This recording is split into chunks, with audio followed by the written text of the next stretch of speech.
चलिए, good morning to all. Hope day 1 आप लोगों ने तैयार किया होगा और डे 1 में जो भी वीडियोस आप देखे होंगे, पहले मैंने वर्ड्स पावर सेक्शन से शुरू किया था, तो होप आप वर्ड्स पावर को कंप्लीट किए होंगे, कॉपी में नोट डाउन किए होंगे। अगर आप नहीं किए हैं तो डे 1 में जाइए और फिर से उसको देखिए और इस वीडियो को भी अंत तक देखिएगा, क्योंकि आज जो हम लोग चर्चा करने वाले हैं वो बहुत इंपॉर्टेंट है। आपको एक चीज़ और बता दें कि ये जो वीडियो आने वाले हैं ये पेड क्लास के लिए है, तो हम टिल फ्राइडे तक ये वीडियोस आपको फ्री ऑफ कॉस्ट मिलेंगे और फ्राइडे के बाद जो मंडे से जो क्लासेस आएंगी वो वीडियो आपको पेड क्लास का फिर हो जाएगा और वो पेड मिलेगा।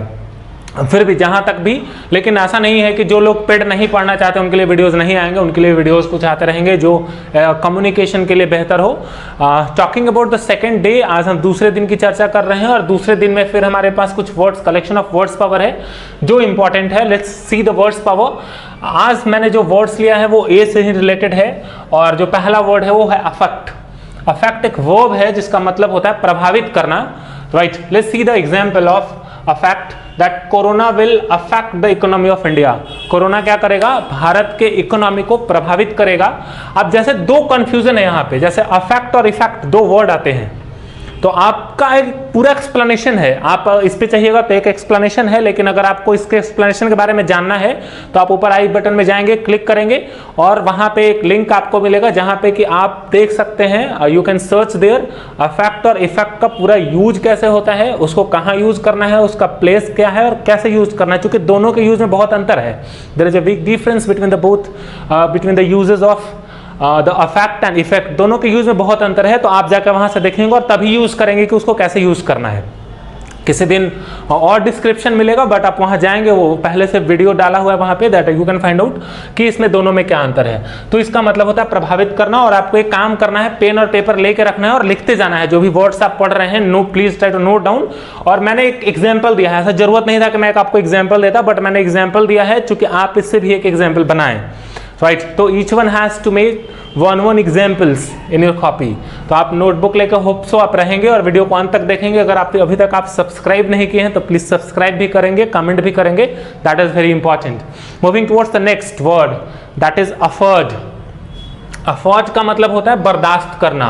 I can't afford a new car. हम नया कार बर्दाश्त नहीं कर सकते हैं, मतलब ऐसा नहीं कि हम खरीद नहीं सकते हैं, नए कार को हम खरीद नहीं सकते हैं, हम उसको चला नहीं सकते हैं, तो उसका मतलब होता है बर्दाश्त करना। हम नए कार को बर्दाश्त नहीं कर सकते। I can't afford a new car, right. Talking about the third, यहाँ पे मैंने लिखा है अग्री। इसको बहुत लोग क्या पढ़ते हैं? एग्री।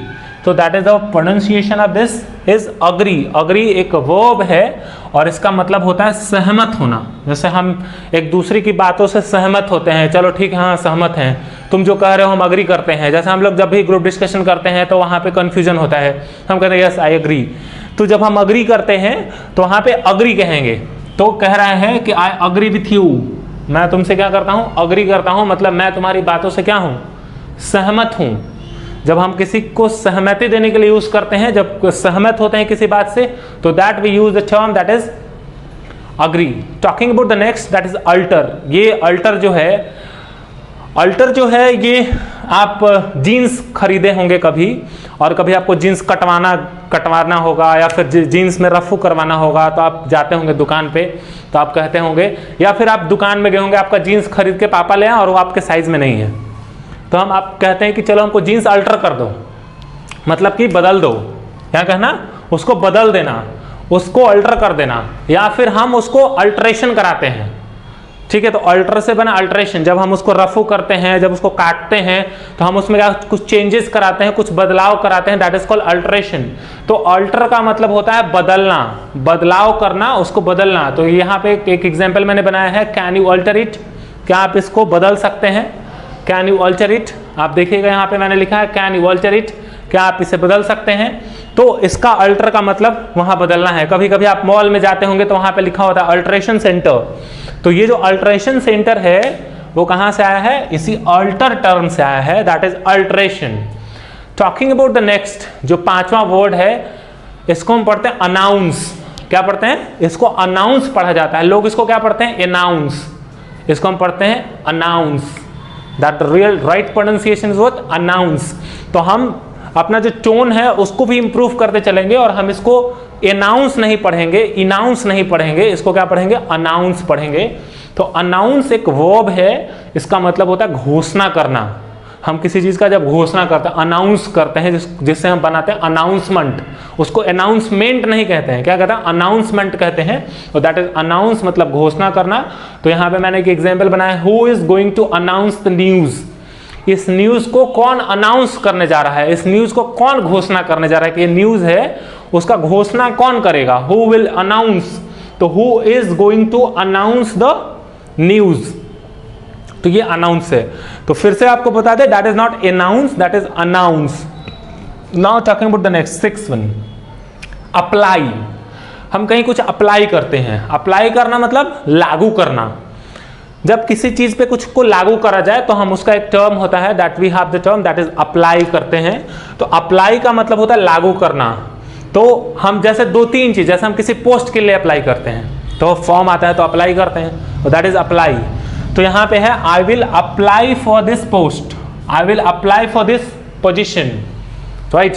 तो अप्लाई का मतलब क्या हुआ हमारे पास, लागू करना। Talking about the next, beat. Beat क्या है, बीट वर्ब है, इसका मतलब होता है पीटना। तो यहां पे लिखा हुआ है डोंट बीट योर चिल्ड्रन, आप अपने बच्चों को न मारे, don't beat your children. Next that is become. Become का मतलब होता है बनना, बिकम का मतलब बनना। तो what has become of you, इसका मतलब क्या होगा, इसकी हिंदी क्या होगी, what has become of you. Will you tell me what is the Hindi, किसी को पता होगा। देखिए ये एक, इसकी हिंदी आपको कमेंट बॉक्स में कमेंट करना है कि what has become of you. मैं इसका हिंदी नहीं बता रहा हूं आपको, इसकी हिंदी आपको कमेंट सेक्शन में कमेंट करके कमेंट में बताना है कि इसकी हिंदी क्या होगी। चलिए आप चेक करेंगे हम कि आप ये जो पढ़ रहे हैं इसको आप इसको समझ रहे हैं या फिर उसको आप ऐसे ही देख के छोड़ दे रहे हैं। तो नीड टू नोट डाउन, अगर आपको नहीं पता होगा तो वहां पे लिखना है कि I don't know, please tell the Hindi. तो मैं आपको इसकी हिंदी बतानी है, what has become of you, that you will have to tell the Hindi of this sentence. क्या है, फिर से एक बार सेंटेंस सुन लीजिए, what has become of you. चलिए मूव करते हैं नेक्स्ट के तरफ। दूसरा हमारा वर्ड है जो 9th है वो है बिलीफ, जो एक नाउन है, इसका मतलब होता है धारणा। तो व्हाट्स योर बिलीफ, तुम्हारा धारणा क्या है, तुम्हारा क्या इस पे मत है, तुम्हारा क्या धारणा है। हम जब कहते हैं व्हाट्स योर बिलीफ तो यहां पे कहेंगे कि तुम्हारा धारणा क्या है, तुम्हारा इस मुद्दे पे क्या धारणा है, what's your belief on this topic. तो हम कहेंगे कि तुम्हारा धारणा क्या है। जो लास्ट है हमारे पास दैट इज बिलीव, इसका मतलब होता है मानना। आप देखिए I believe you, I believe you का जो मतलब है, it's very important to understand. I believe you, I believe you का मतलब जैसे हम बातचीत में कहते हैं, कोई बात करते हैं तो हम कुछ टेम्पररी बात को कहते हैं हाँ चलो ठीक है मान लिए, हम ऐसा करते हैं। तो हम उस बात में जब कहेंगे आई बिलीव यू तो हम we will say that I believe you, चलो ठीक है मान लिया, आई believe you.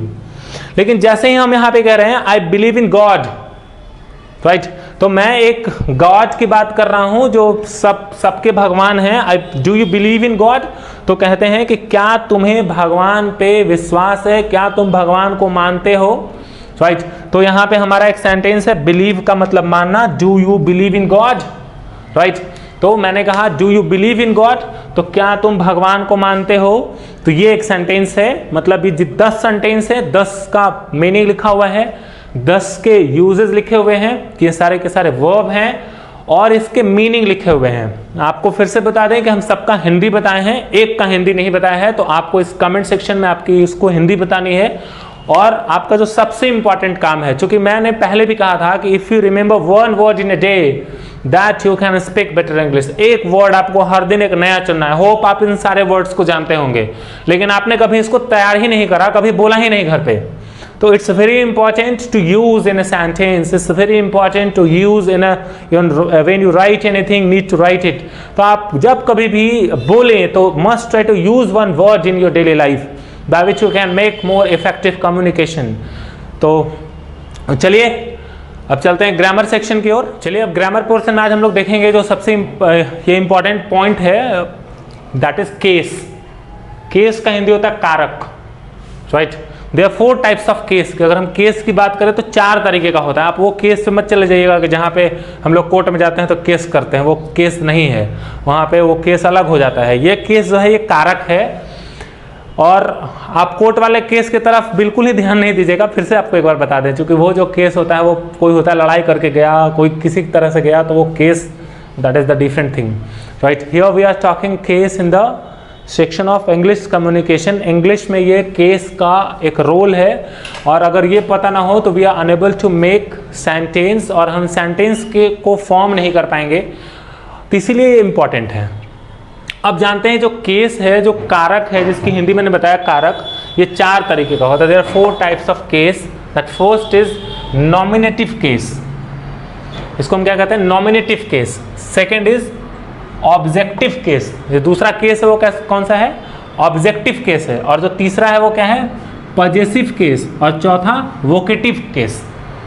The first one is nominative case, second one is objective case, third one is possessive case, और fourth one is vocative case. अब देखिए, इसको समझने के लिए हमें डायरेक्ट और इनडायरेक्ट ऑब्जेक्ट को समझना जरूरी है। That it's very important to understand that direct और इनडायरेक्ट ऑब्जेक्ट। मैंने यहाँ लिख रखा है और मैं आपको कुछ एग्जाम्पल से बता रहा हूँ। देखिए, we have the first example, that is Ram gave him a pen. Ram gave him a pen. अब यहाँ पे देखिए राम क्या है, राम हमारा एक सब्जेक्ट है, that Ram is a subject. नाम से है तो that we can talk about, that is the nominative. लेकिन पहले हम समझते हैं इसमें डायरेक्ट और इनडायरेक्ट का काम क्या है, और किसको हम इनडायरेक्ट और डायरेक्ट ऑब्जेक्ट कहेंगे। अब देखते हैं यहाँ पे एक सेंटेंस लिखा मैंने, Ram gave him a pen, right. Ram gave him a pen. तो आप देखिए यहाँ पे जो पेन है वो कैसा ऑब्जेक्ट है, एक डायरेक्ट ऑब्जेक्ट है, और हिम जो है वो कैसा ऑब्जेक्ट है, इनडायरेक्ट ऑब्जेक्ट है। Ram gave him a pen में जो पेन है वो डायरेक्ट ऑब्जेक्ट है, और जो हिम है वो इनडायरेक्ट ऑब्जेक्ट है। इसी तरीके से फिर राम गेव अ पेन, आप देख रहे हैं सेंटेंस क्लियर हो जा रहा है, राम गेव अ पेन। तो ये जो पेन हो गया वो कैसा ऑब्जेक्ट हो गया, डायरेक्ट ऑब्जेक्ट हो गया। अब जैसे यहां पे देखिए, Ram gave a pen to him, Ram gave a pen to him. अब यहां पे देखना है कि इसमें कौन डायरेक्ट और इनडायरेक्ट है। Can you tell me which one is the direct और इनडायरेक्ट। आप देख रहे हैं Ram gave a pen to him, इसमें कह रहा है Ram gave a pen to him. अब यहां पे दूसरा एक मैंने एग्जांपल लिखा है, he bought me a pen, फिर है he bought a pen for me. अब यहां पे देख रहे हैं कि इसमें जो है मैंने यहाँ पे टू का यूज करा है और यहाँ पे फॉर का यूज करा है। ये थोड़ा सा आपको टेक्निकल समझना है। Ram gave a pen to him, अगर हम किसी को देते हैं, अगर कोई चीज देना हो तो हम किसका यूज करेंगे, वहां पे टू प्रीपोजिशन का यूज करेंगे। लेकिन he bought a pen for me, वो मेरे लिए लेके आया है पेन, उसने मेरे लिए पेन खरीदा है।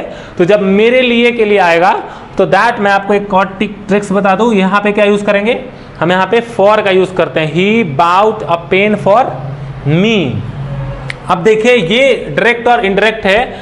अगर अब यहां समझना है कि सब्जेक्ट किसको कहते हैं, अब समझना है कि ऑब्जेक्ट क्या होता है। अब देखिए मैं आपको फिर से एग्जांपल पे लेके आता हूं। जैसे मैंने लिखा Ram gave him a pen. अब यहां पे जो हु का आंसर कर रहा है, राइट, जो हु का कर रहा है, तो हु का कौन कर रहा है, तो राम। कौन है भाई, तो राम है। तो राम क्या हो गया, एक सब्जेक्ट हो गया, Ram is a subject. Talking about हुम, किसको, तो हिम जो है ये हुम का आंसर कर रहा है, तो ये भी क्या है, ये भी एक ऑब्जेक्ट है। और व्हाट, क्या, अगर हम व्हाट की बात करें तो ये क्या है, दैट इज पेन, तो ये क्या है, ये भी एक ऑब्जेक्ट में है। लेकिन ये सारे कैसे हैं, तो ये ऑब्जेक्ट को दो तरीके से क्लेरिफाई करा गया, दो भागों में बांटा गया है, एक होता है डायरेक्ट और एक होता है इनडायरेक्ट। तो अब आप देख लिए कि किसको इनडायरेक्ट कहते हैं, किसको डायरेक्ट कहते हैं। यहाँ पे Ram give him a pen में पेन जो है वो डायरेक्ट ऑब्जेक्ट है और हिम जो है वो इनडायरेक्ट ऑब्जेक्ट है। अब चलिए हम लोग मूव करते हैं, हम लोग केस के बारे में पढ़ते हैं और ये देखते हैं कि नॉमिनेटिव केस किसको कहते हैं, ऑब्जेक्टिव केस किसको कहते हैं, पजेसिव केस किसको कहते हैं और वोकेटिव केस किसको कहते हैं।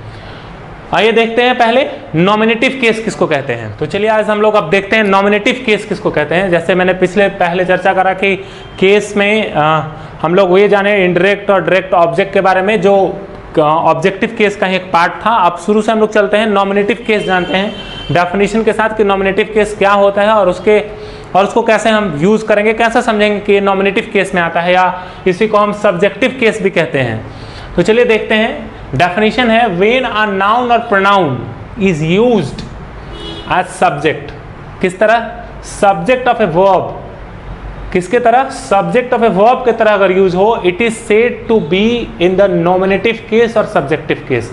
जब किसी नाउन और प्रोनाउन का यूज वर्ब के सब्जेक्ट के तौर पे हो तो उसको हम क्या कहेंगे, नॉमिनेटिव केस कहेंगे या फिर उसको हम सब्जेक्टिव केस कहेंगे।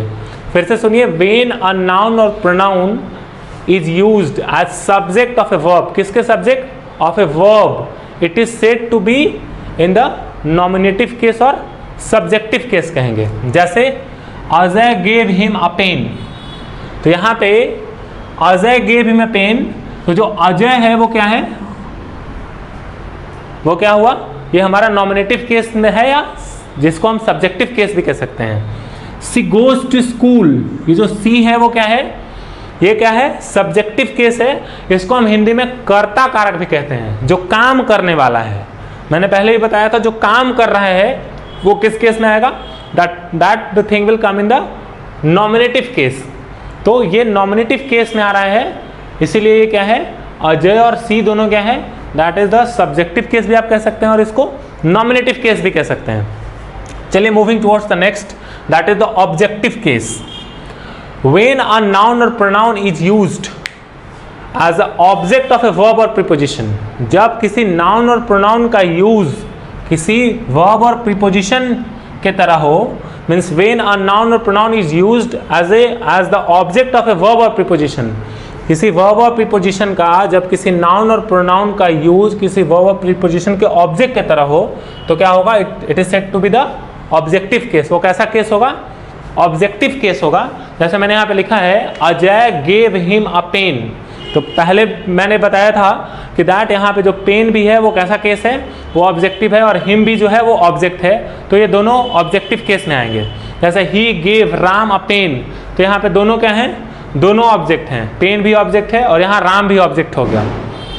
The book is on the desk, जैसे मैंने यहाँ बताया प्रीपोजिशन, तो book is on the desk, यहाँ पे जो ऑन है वो प्रीपोजिशन है और जो डेस्क है वो कैसा आया, प्रीपोजिशन ऑब्जेक्टिव आया, और ये जो था वो वर्ब के तरह ऑब्जेक्टिव आ रहा था। तो Ajay gave him a pen, जो यहाँ पे मैंने डेफिनेशन लिखा है, वर्ब और प्रीपोजिशन आप दोनों से देख सकते हैं मिला के।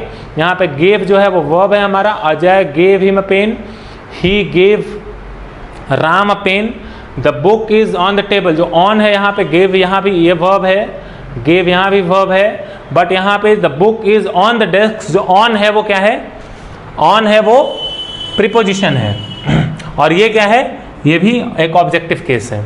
अब बात करते हैं पॉजेसिव केस का। पॉजेसिव मतलब क्या होता है, ओनरशिप। पॉजेसिव मतलब होता है ओनरशिप। जब हम कहेंगे when the form of noun और pronoun is used to show possession, क्या दिखाने के लिए, पोजीशन दिखाने के लिए। पोजीशन का मतलब क्या होता है, जब हम ओनरशिप दिखाते हैं, मतलब हम जब उस पर अपना आधिपत्य दिखाते हैं, जब हम उस पर, आप कह सकते हैं जब उस पर हम अपना अधिकार दिखाते हैं, राइट, क्या दिखाते हैं, जब हम अधिकार दिखाते हैं तब हम किसका यूज करते हैं, पॉजेसिव केस का यूज होता है। When the form of noun और pronoun is used to show position, जब नाउन और प्रोनाउन का यूज कोई अधिकार दिखाने के लिए हो तो हम क्या कहेंगे, टू शो द पोजीशन, अधिकार और रिलेशन। रिलेशन का मतलब क्या होता है, ये आपको पता होगा, रिलेशन का मतलब होता है संबंध दिखाने के लिए हो, then it is said to be possessive case. तब हमको कौन सा केस कहेंगे, तब उसको पॉजेसिव केस कहेंगे। जैसे मैंने यहाँ पे एग्जांपल लिखा है, इट इज राम्स पेन, तो ये एक राम का कलम है, या इसको कह सकते हैं दिस इज राम्स पेन, तो ये राम का कलम है, तो यहाँ पे राम क्या हुआ, राम हो गया यहाँ पे पॉजेसिव केस में। जैसे सी इज माई मदर, वह मेरी माँ है, तो माई क्या हो गया, दैट इज द पॉजेसिव।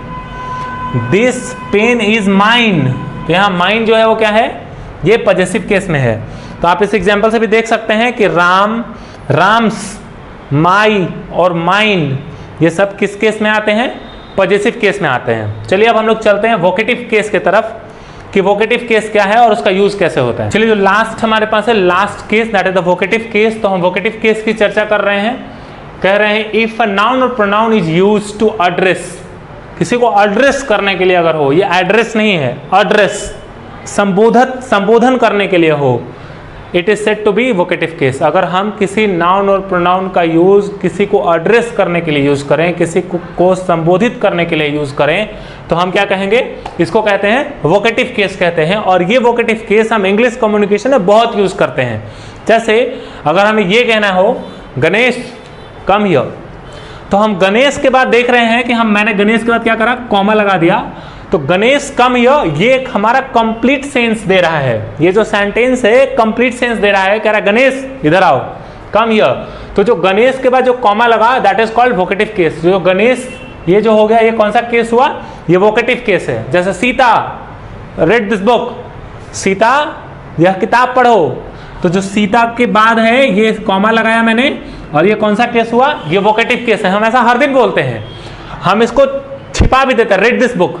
अगर सपोज कीजिए कि मेरे पास जो करता है, जो काम करने वाला है, या जिसको हम कहना चाह रहे हैं वो मेरे सामने हो, तो हम कह सकते हैं read this book, listen to me, come here, हम ऐसा कह सकते हैं। लेकिन हम चलो नाम दे के क्लियरिफाई कर रहे हैं वहां पे, और नाम दे रहे हैं जब कह रहे हैं Ganesh come here, Sita read this book. जैसे हम आए दिन प्रायः कहते हैं मे आई कम इन सर, तो मे आई कम इन सर कहते हैं और कम इन के बाद कॉमा लगाते हैं। तो कॉमा लगाने के बाद क्या होता है, ये जो सर है ये वोकेटिव केस है। ध्यान रखना इसमें ये है कि जब हम सेंटेंस यूज करते हैं तो या तो सेंटेंस के पहले लिख सकते हैं वोकेटिव केस का यूज होता है, या लास्ट में यूज होता है। जैसे पहले मैंने कहा गणेश कम हियर, तो यहाँ पे गणेश पहले है और कॉमा है, उसके बाद मैंने लिखा कम हियर, तो या तो इधर यूज कर सकते हैं। जैसे लास्ट वाला एग्जाम्पल आप देख सकते हैं, मैंने लिखा मे आई कम इन स, तो यहाँ पे जो स है यहाँ पे that is the vocative case.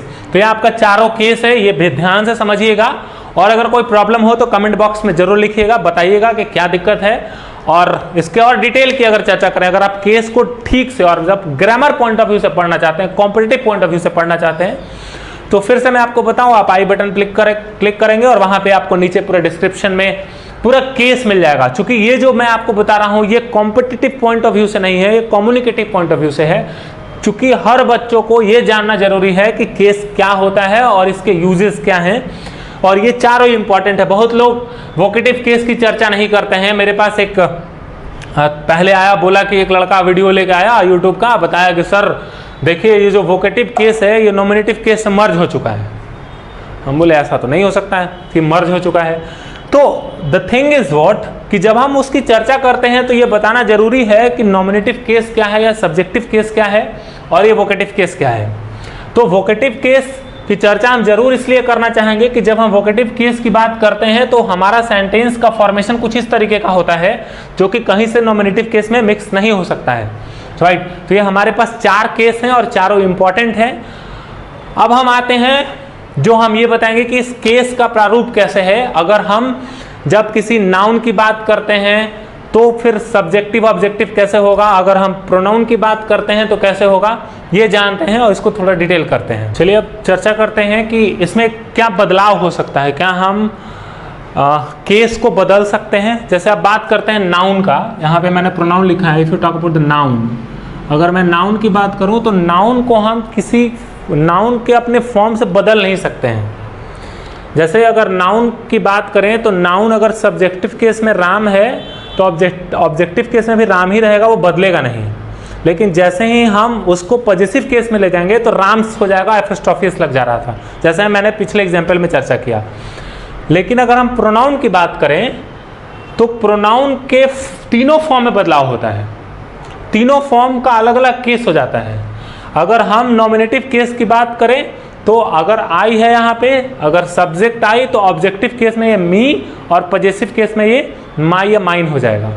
उसी तरीके से नॉमिनेटिव केस में वी, तो ऑब्जेक्टिव केस में अस और आर्स, आवर आर्स हो जाएगा। उसी तरीके से ही नॉमिनेटिव केस में, ऑब्जेक्टिव में हिम और पजेसिव में हिज हो जाएगा। इसी तरीके से नॉमिनेटिव में यू का ऑब्जेक्टिव में यू ही रह जाता है, पजेसिव में भी यू और योर्स हो जाएगा। इसी तरीके से शी का हर हो जाता है और पजेसिव में भी हर और हर्स हो जाएगा। इट का इट ही रह जाता है, यहाँ पे पजेसिव में इट्स हो जाता है। अगर हम बात करें दे का, तो दे का देम हो जाएगा, कहाँ पे, ऑब्जेक्टिव में, और यहाँ पे क्या हो जाएगा, देयर देयर्स।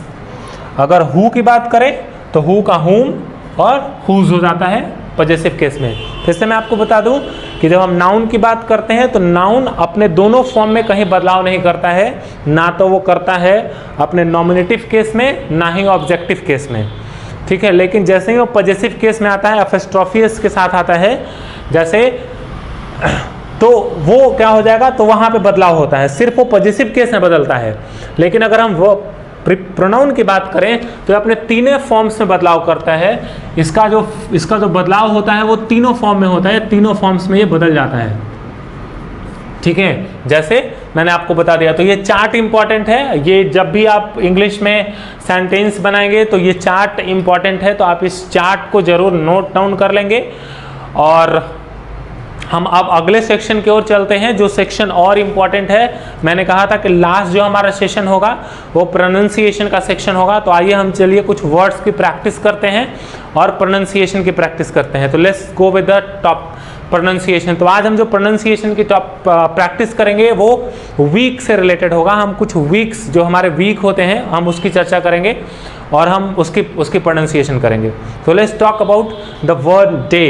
जैसे हम कहते हैं डे, तो एक होता है जैसे बोला Monday, Tuesday, Wednesday, Friday, Saturday, Sunday. अगर कोई बोलने वाला हो तो हम पूछेगा कि वीक में, एक सप्ताह में कितने दिन होते हैं, बोला 7 दिन, बताओ कौन कौन सा, तो Monday, Tuesday, Wednesday, Thursday, Friday, Saturday, Sunday, खत्म हो गया उसका, ठीक है। तो ये जब हम ऐसे बोलते हैं, जब हम अपने आप को ऐसे रिप्रेजेंट करते हैं तो ये इट सीम्स ऑकवर्ड, ये तुरंत लगता है कि यार हम क्या बोल दिए, राइट, और वो गलत भी होता है। तो जब हम कहीं इफेक्टिव कम्युनिकेशन में जाएं, जब हम अच्छी इंग्लिश बोलें, तो it's very important to work on the tone, sound, जिसको हम प्रोनाउंसिएशन कहते हैं। इस पे काम करने की ज़रूरत है। तो हम आज आपको ये बताएंगे कि ये सातों को कैसे बोलना है। तो आप मेरे साथ प्रैक्टिस करेंगे और बोलेंगे।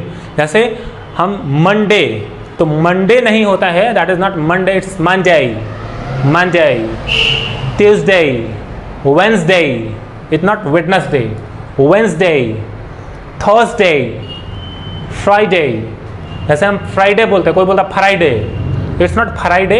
फ्राई क्या करना है, कोई डे को हम फ्राई तो करेंगे नहीं, फ्राई मतलब होता है तलना, it's not Friday, it's Friday.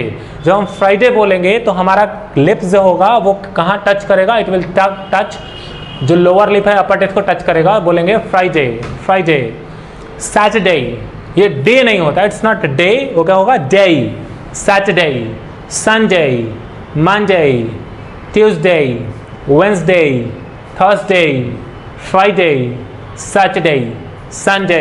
फिर से एक बार प्रैक्टिस करते हैं, Monday, Tuesday, Wednesday, Thursday, Friday, Saturday, Sunday, right. तो आप इसको बार बार प्रैक्टिस करेंगे। और जब कभी भी आपको लगे कि हम वीडियो भूल रहे हैं कि मंडे को क्या बोलना है, तो you must try to watch it. और ये प्रोनाउंसिएशन का सेक्शन हम इसको फोनेटिक्स के साथ लेके आएंगे। अभी मैं आपको इसलिए बता रहा हूँ कि आप इसकी प्रैक्टिस करें, और हम हर दिन कुछ ना कुछ वर्ड्स लाएंगे और फिर आपको बताएंगे कि फोनेटिक्स में, क्योंकि बिना फोनेटिक्स जाने हम इसकी प्रैक्टिस भी नहीं कर सकते हैं। Without knowledge of phonetics, sound के बिना ज्ञान के, बिना फोनेटिक्स के ज्ञान के हम इसकी प्रैक्टिस नहीं कर सकते हैं। बट फिर भी अगर हम अलग अलग चीज़ों से, अगर हम, जैसे मैं आपको बता रहा हूँ, if you copy it then you can speak in the proper way, आप इसको अपने अच्छे तरीके से बोल सकते हैं। तो हम जो करने वाले हैं वो आपको आगे जब आइएगा, जब हम लोग एडवांस लेक्चर में चलेंगे तो वहाँ पे आपको बताएंगे कि इसको और कैसे और अच्छे से करना है। आज के लिए बस इतना ही। बट ध्यान रखिए कि आपको अगर इसका केस का भी इम्पॉर्टेंट जाके पढ़ना है तो आप वहाँ जाके पढ़ सकते हैं। आप आई बटन पे क्लिक करेंगे और वहाँ से आपको डिस्क्रिप्टिव पूरा वीडियोस मिल जाएंगे। तो that you can go for the section of competitive English, जहाँ पे अभिषेक आनंद सर हैं जो आपको डिटेल करेंगे। स्पोकन के लिए इतना है, जो बच्चे स्पोकन के लिए हैं वो यहाँ पे अपना डिटेल देखेंगे कि क्या है नहीं है। मैं आपको फिर से एक बार बता दूं कि जो वीडियो है ये आपको टिल फ्राइडे तक मिलेगा जो फ्री होगा, और मंडे से फिर ये वीडियो पेड हो जाएगा। तो आपको पेड वीडियो के लिए अगर आप पेड क्लास लेना चाहते हैं वो ऐप के थ्रू होगा, और आप ऐप के थ्रू अगर पढ़ना चाहते हैं, चूँकि आप घर बैठे हम लोग इंग्लिश सीख लें तो क्या बुरा है, और इंग्लिश सीखना भी चाहिए। अगर ये बहुत कम पैसे में आपको बहुत कम पैसे मिल जाएगा। अगर आप इसके बारे में फर्दर मोर इन्फॉर्मेशन लेना चाहते हैं तो मैं एक कॉन्टैक्ट नंबर आपको लिख रहा हूँ, आप उस कॉन्टैक्ट नंबर पर कॉल करके और उसकी फर्दर जानकारी ले सकते हैं। आपको मैं फिर से यकीन दिला रहा हूँ कि आपको एक बेहतरीन टीम के द्वारा एक बेहतरीन गाइडलाइंस मिलेगा। जो भी गाइडलाइन आपको मिलेंगी आप यकीन मानिए बेस्ट होगा, बेहतर होगा, आप ये यकीन मान के चलिए।